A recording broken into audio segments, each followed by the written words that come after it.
যে আমার ছেলে আজ রাত্রেই দৈব ধনুক ভাঙবে। আমরা সেই অদ্ভুত অদ্বিতীয় মুহূর্তে সাক্ষী হবই। কৃষ্ণ যে কোনো মুহূর্তে এখানে আসতে পারে। ওই আমার ছেলেকে দিয়ে ওই ধনুক ভাঙাবে।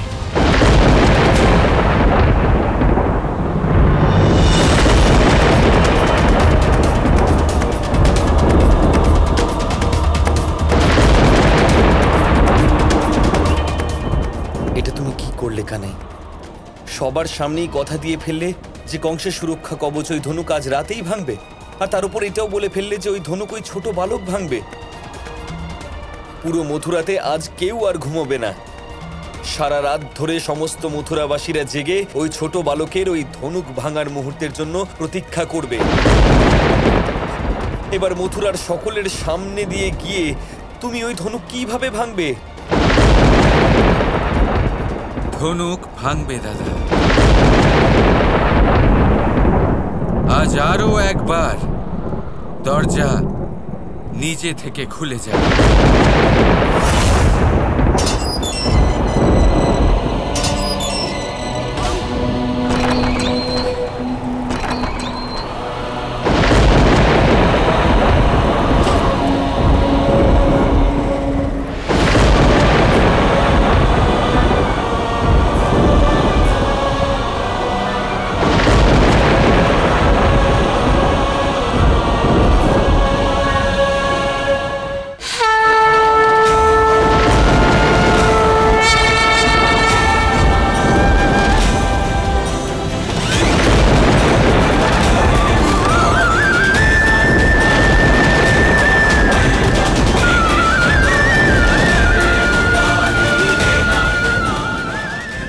আজ আরো একবার যমুনায় ঝড় উঠবে।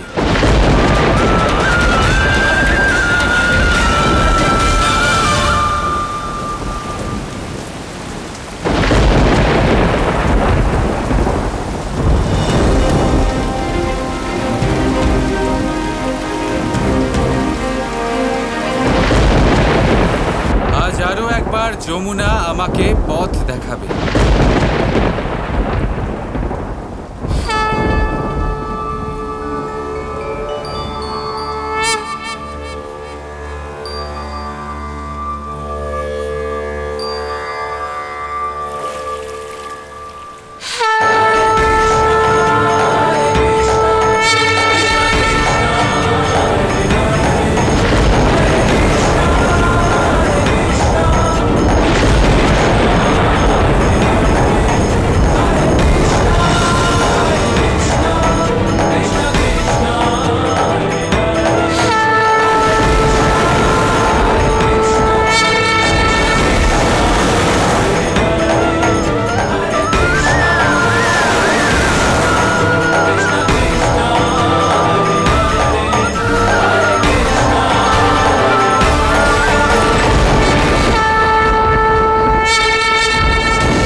আজ তো আমরা ইন্দ্রদেবের প্রকোপ সহ্য করে নেব, কিন্তু এই অদ্ভুত মুহূর্ত চাক্ষুষ করবই। হ্যাঁ, আমাদের বিশ্বাস আছে, আমরা কৃষ্ণের জন্য অপেক্ষা করবই।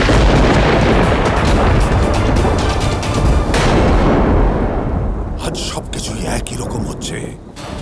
আমার মনও বিচলিত হচ্ছে সেই রকম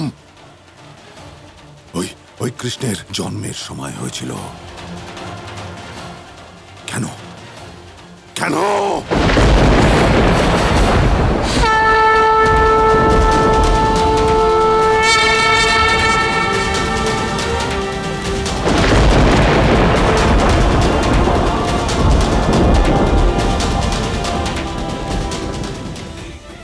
আজ আরো একবার সময়ের গতিকে থেমে যেতে হবে।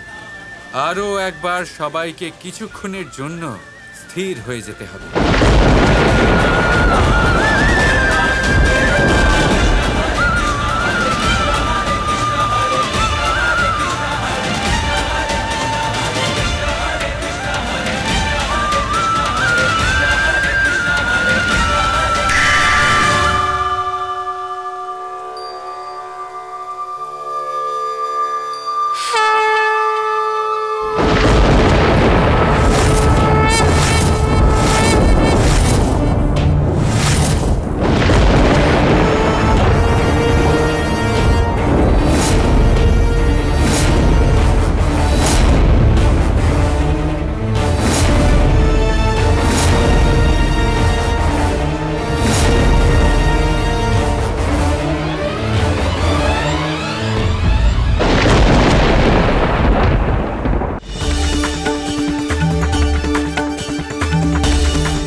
यदा हि धर्मस्य ग्लानिर्भवति भारत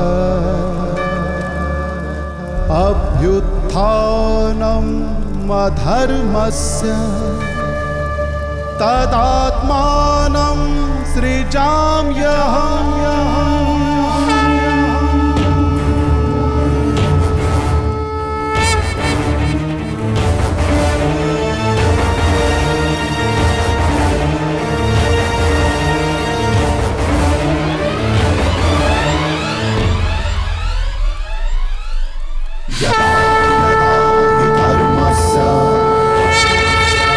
ग्लानिर्भवति भारत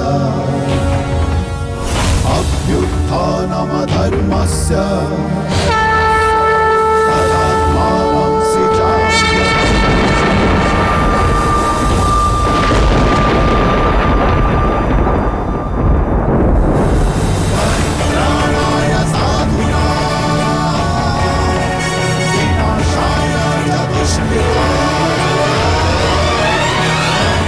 परित्राणाय साधूनां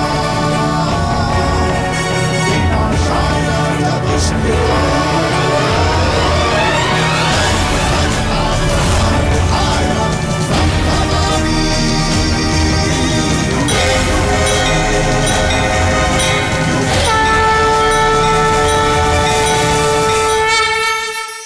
বর্ষা ঋতু শুরু হলেই পাখিদের মধ্যে চাঞ্চল্য বেড়ে যায়। আর সেটা হবে নাই বা কেন? বাসা ভেঙে যায়, বৃক্ষ ভেঙে পড়ে, প্রত্যেক পাখি তার থাকার জন্য একটা নতুন জায়গার, একটা ছায়ার, একটা ছাদের খোঁজে থাকে। শুধু একটা পাখি এসব কিছুই করে না। না তো তার এসব সমস্যা নিয়ে কোনো চিন্তা থাকে, না কোনো দরকার পড়ে। আর সেই পাখি হলো বাজ। সেই সব সমস্ত ছোটখাটো সমস্যার থেকে অনেক দূরে ওপরে উড়ে বেড়ায়, মেঘের থেকেও অনেক উঁচুতে। তাই এই সব ছোটখাটো সমস্যা যে আপনার জীবনে এসে থাকে, এই সব নিজের চারপাশকে ঘিরতে দেবেন না। নিজের চিন্তা ভাবনাকে অনেক উঁচুতে রাখুন। আপনার সমস্ত সমস্যা নিজে থেকেই নিচে চলে আসবে। রাধা রাধা।